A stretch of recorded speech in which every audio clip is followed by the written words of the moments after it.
Everyone, Sarah here. So I'm here to do my May work bullet journal setup. So this is a late one. It was a video that I recorded and I never put it up. So I had a request to put this up anyhow, and I'm going to put it up as just a bonus video. So if you're new here, this is Plan the Grind, and we are like all things planner, work related, system building, and routines, and all that fun stuff.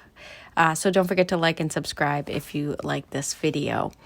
So getting into it, I have a pretty standard setup for my work bullet journal.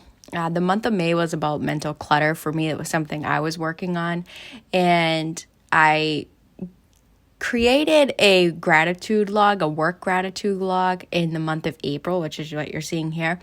And I've done this before in the past, and I really enjoyed it. I didn't do well with it for the month of April, but I wanted to incorporate it into my May monthly setup.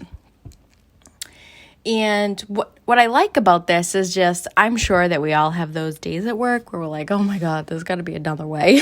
So I like the work gratitude log because it really just kind of is nice to go back and reflect about some of the good things that happen. And now it's May, so I'm actually looking at it and May has passed. But, I just like... a funny thing happened with my team where one of my team members ended up calling the entire team at a random time, and we're all like, what's going on? And it was just really funny and kind of just like, it was just a fun moment. So that was one of the things I logged in work gratitude. And then, I had one that I was off sick one day, and so that was kind of nice to have paid sick time. And then there was one where I ended up making a mistake in a meeting and everyone was joking around about it, but it was like, really positive and, a good intentions behind it and fun. And, so it was just like kind of, just things that show you being part of a team. So that's what I really liked about the month of May. What I like about the gratitude journal for work. Well, the work gratitude log, I guess. And then on my other side, like the right-hand side, I put just some different sections. I put a deadline section. And that deadline section is so helpful for me because it's just a dashboard of all, the deadlines. Oh my gosh. I mean, does it get, yeah. There's no other way to explain that. But a dashboard of all the deadlines for the month. So, and I did break it down into like work and plan the grind. And when I don't do that dashboard, I definitely lose sight of things that I have to do on certain days. Because like they're in my head and they're in my calendar, but it's just like nice to just have a clean list. So that's why I like that. And then I put a, highlights section, and that's where I put the highlights for the monthly operations review meeting. So things that happen through the month that I want to report out to executive staff, because I have to report out every month and make a slide, and putting them in there just helps me make those slides a lot faster, because I just hate spending time on PowerPoints. It's just, oh my gosh, we just spend so much time on them. And then I put some of the issues, so it's like highlights and issues, because sometimes I do need to communicate some risks that are coming about or issues that are coming about, whatever they may be. And I like doing, putting it in there just to keep track of it in a nice clean spread. And then in the bottom left-hand side of the right-hand page, I created like an inbox zero tracker, which I didn't end up using. I still like the idea of it, but I try to track getting to inbox zero every day. And I do, for the most part, get to inbox zero, but I am seeing some trends where like certain times of the month, it's just really not possible for me to get to inbox zero.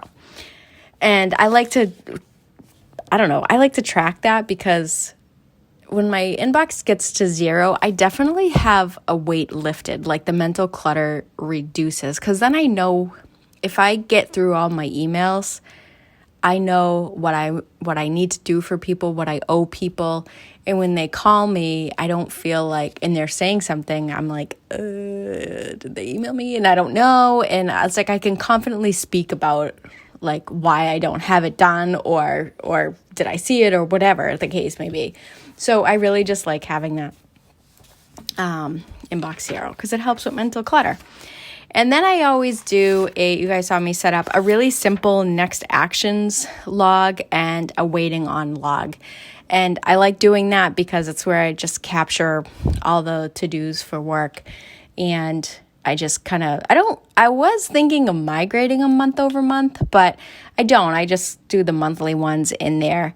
And I don't know, right or wrong, but I like having a fresh next actions list each month because if you all know, you probably all know what I'm talking about. Like this week, this topic could be like the hot thing, the end all be all. You got to focus on it. Everything's going on, blah, blah, blah, blah, blah. Like the world is falling down and, you know, we need to have this done.